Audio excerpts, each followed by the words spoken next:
नमस्कार दोस्तों, स्वागत है आप सबका मेरे चैनल कथा डिलाइट पर। एक समय की बात है, किसी नगर में एक साहूकार रहता था। उसके घर में धन की कोई भी कमी नहीं थी, लेकिन उसकी कोई संतान नहीं थी। इस कारण वह बहुत ही दुखी था। पुत्र प्राप्ति के लिए वह प्रत्येक सोमवार व्रत रखता था और पूरी श्रद्धा के साथ शिव मंदिर जाकर भगवान शिव और पार्वती जी की पूजा किया करता था। उसकी भक्ति को देखकर एक दिन मां पार्वती बेहद प्रसन्न हो गई और भगवान शिव से उस साहूकार की मनोकामना पूर्ण करने का आग्रह किया। पार्वती जी की इच्छा को सुनकर भगवान शिव ने कहा, हे पार्वती, इस संसार में हर प्राणी को उसके कर्मों का फल मिलता है और जिसके भाग्य में जो है उसे वो भोगना ही पड़ता है। लेकिन पार्वती जी ने साहूकार की भक्ति का मान रखने के लिए उसकी मनोकामना पूर्ण करने की इच्छा जताई। तो माता पार्वती के आग्रह पर शिवजी ने साहूकार को पुत्र प्राप्ति का वरदान तो दिया, लेकिन साथ ही यह भी कहा कि उसके बालक की आयु केवल 12 वर्ष होगी। माता पार्वती और भगवान शिव की बातचीत को साहूकार सुन रहा था। उसे ना तो इस बात की खुशी थी और ना ही दुख था। वह पहले की भांति शिवजी की पूजा करता था। कुछ समय के बाद साहूकार के घर एक पुत्र का जन्म हुआ। जब वह बालक 11 वर्ष का हुआ तो उसे पढ़ने के लिए काशी भेज दिया गया। साहूकार ने पुत्र के मामा को बुलाकर उससे बहुत सारा धन दिया और कहा कि तुम इस बालक को काशी विद्या प्राप्ति के लिए ले जाओ और मार्ग में यज्ञ जरूर करवाना। जहाँ भी यज्ञ कराओ वहाँ ब्राह्मणों को भोजन कराते और दक्षिणा देते हुए जाना। दोनों मामा भांजे इसी तरह यज्ञ कराते और ब्राह्मणों को दान दक्षिणा देते काशी की ओर चल पड़े।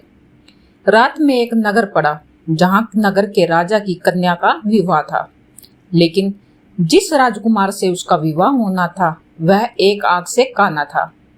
राजकुमार के पिता ने अपने पुत्र के काना होने की बात छुपाने के लिए एक चाल सोची। साहूकार के पुत्र को देखकर उसके मन में एक विचार आया। उसने सोचा, क्यों ना इस लड़के को दूल्हा बनाकर राजकुमारी से इसका विवाह करवा दूं। विवाह के बाद इसको धन देकर मैं विदा कर दूंगा और राजकुमारी को अपने नगर में ले जाऊंगा।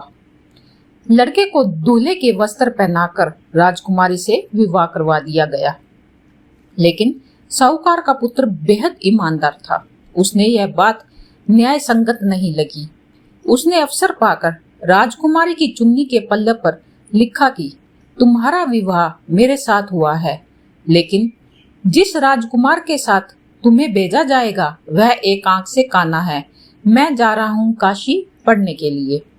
तब राजकुमारी ने चुन्नी पर लिखी बातें पढ़ी तो उसके माता पिता को यह बात उसने बताई।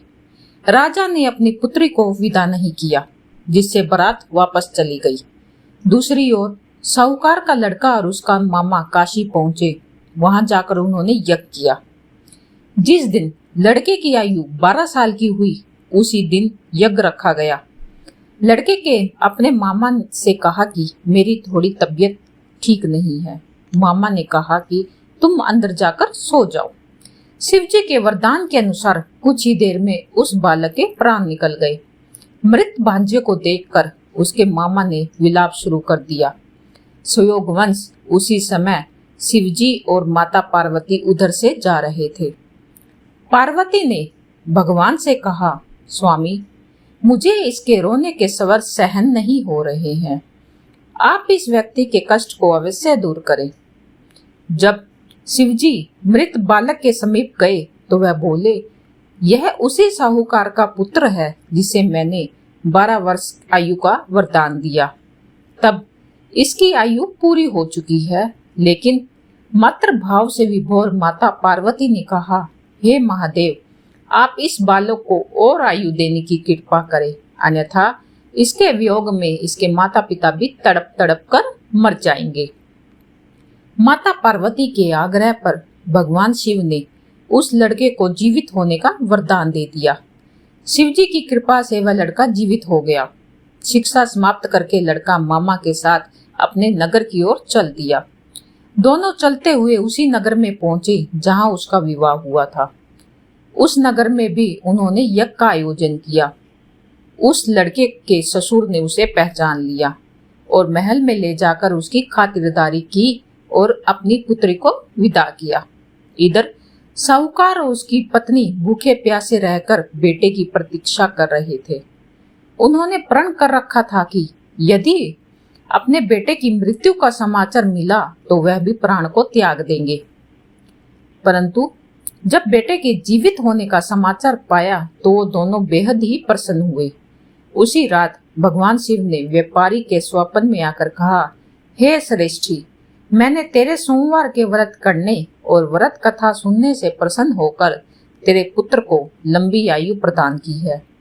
इसी प्रकार से जो कोई सोमवार का व्रत करता है या कथा सुनता है या पढ़ता है उसके सभी दुख दूर होते हैं और समस्त मनोकामनाएं भी पूर्ण होती है।